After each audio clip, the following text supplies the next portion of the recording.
Bonjour les amis, bonjour à tous, bienvenue dans Un jour une carte. Nous sommes aujourd'hui le lundi 1er janvier 2024. Alors, déjà, bonne année à tous. Voilà, que l'année vous apporte tout le meilleur possible, tout ce que vous souhaitez. Alors, pour ce début de semaine, début de mois, début d'année, j'ai opté pour le Golden Tarot. Je me suis dit, autant prendre un tarot qui en jette pour ce premier jour. Alors, voyons voir.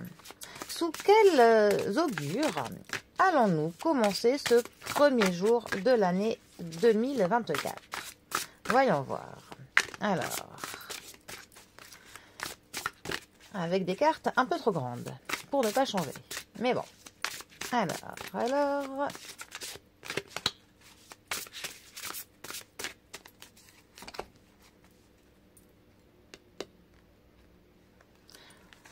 Ah, ça peut faire peur comme ça, mais c'est plutôt bon signe.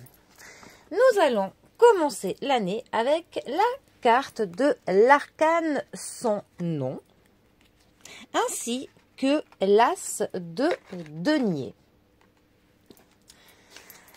L'arcane sans nom, 13e arcane majeur du tarot, aussi appelée carte de la mort. Cette carte qui, à première vue, peut faire croire qu'elle est une carte uniquement négative, ce n'est absolument pas le cas.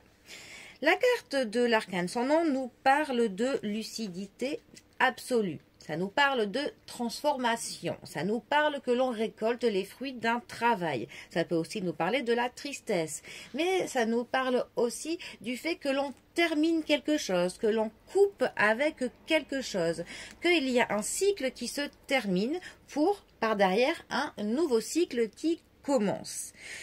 Contrairement à sa représentation, elle n'incarne pas spécialement la mort, mais vraiment la transformation, la transition, le renouveau est une nécessité pour le coup. Là, on est vraiment, ce n'est qu'une étape dans le cycle éternel de la vie, tout simplement. Parce que, pour le coup, ça nous marque une coupure radicale avec le passé, qui va donc nous annoncer du renouvellement.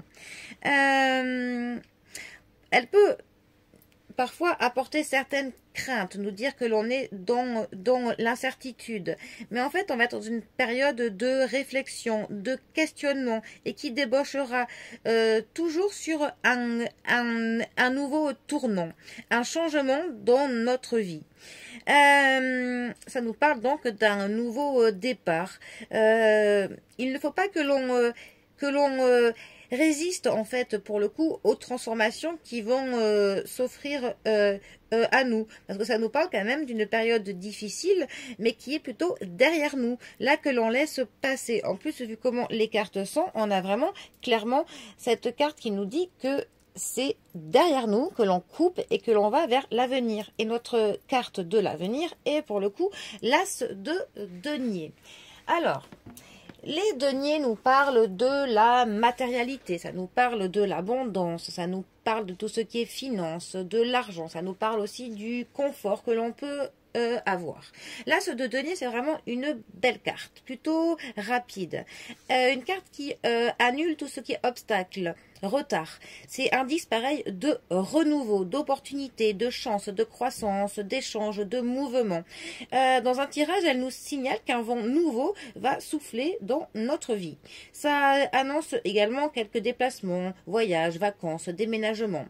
Par exemple, au niveau du travail, c'est une carte qui annonce que les mois qui arrivent seront plutôt favorables, que la roue tourne et que les étoiles s'alignent pour nous. Ça peut nous parler d'une promotion, de l'obtention d'un poste que l'on souhaitait, d'un changement d'entreprise, de l'intégration dans une nouvelle équipe, par exemple. Au niveau argent, pour le coup, c'est une très bonne carte qui nous dit que nos revenus vont plutôt aller en s'améliorant et qu'un achat est possible ou une opération boursière plutôt favorable pourrait nous être présentée. Après, c'est pas vraiment une carte au niveau du sentimental, mais ça pourrait quand même dire que la situation pourrait changer pour les célibataires. Et pour les couples, c'est plutôt une carte de projet, de l'épanouissement, de projet plutôt matériel, de projet d'achat, de tout ça. Alors, ces deux cartes ensemble, que peuvent-elles nous dire? Eh bien, elles vont justement nous dire que là, on a clairement un cycle qui se termine, qui est derrière nous, et un nouveau cycle qui s'ouvre à nous. Et le cycle qui s'offre à nous, de ce renouveau, serait plutôt favorable au niveau de l'abondance, au niveau du matériel, et même au niveau des opportunités qui pourraient nous être proposées. Parce que la carte de la mort est aussi une carte qui nous parle de récolter les fruits du travail. Donc cela nous dit que l'on pourrait pour le coup récolter des fruits plutôt favorables. On serait plutôt dans de l'abondance pour le cycle qui commence. Donc là, faut clairement prendre ça, de se dire que l'on coupe avec certaines choses du passé, des choses qui n'ont plus lieu d'être. Il faut que l'on n'hésite pas à ce que l'on lâche prise, qu'on ait du détachement par rapport à cet ancien cycle qui de toute manière se termine pour se tourner clairement vers ce renouveau, vers pour le coup une période clairement dans l'abondance et les opportunités qui s'offrent à nous. Bon, pour le coup, ces deux cartes correspondent très bien au jour auquel nous sommes. C'est magique. Bon, eh bien, que puis-je vous souhaiter de mieux que cela, de rentrer dans un cycle d'abondance et d'opportunités pour 2024. Bon, eh bien, en tout cas, c'est tout le mal que je vous souhaite. Bon, eh bien, je vous renouvelle mes meilleurs vœux pour cette année 2024. Que la chance vous accompagne tout au long de cette année. Prenez bien soin de vous, bien soin de vos proches. Et moi, je vous dis à demain pour un prochain tirage. Allez les amis, à bientôt. Bisous à tous.